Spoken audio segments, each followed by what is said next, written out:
నా ప్రార్థన ఆలకించు దేవా మీకు స్తోత్రములు. సూర్యుడును కేడమై ఉన్న దేవా మీకు స్తోత్రములు. యథార్థముగా ప్రవర్తించు వానికి మేలు చేయక మానని దేవా మీకు స్తోత్రములు. కటాక్షము చూపు దేవా మీకు స్తోత్రములు.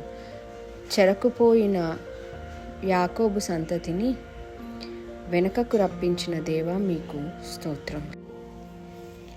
మన దేవుడు యథార్థముగా ప్రవర్తించు వారికి ఏ మేలు చేయక మానడు. ఆయన ప్రతి ఒక్కరి ప్రార్థనను ఆలకించువాడు, ఎవరిని తృణీకరించువాడు కాదు.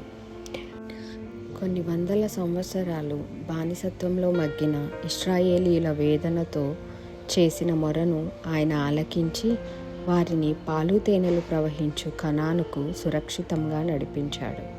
ఆయన వంటి దేవుడు మునుపైనను నేడైనను రేపైనను లేడు మరియు రాడు. ప్రార్థించుకుందామా?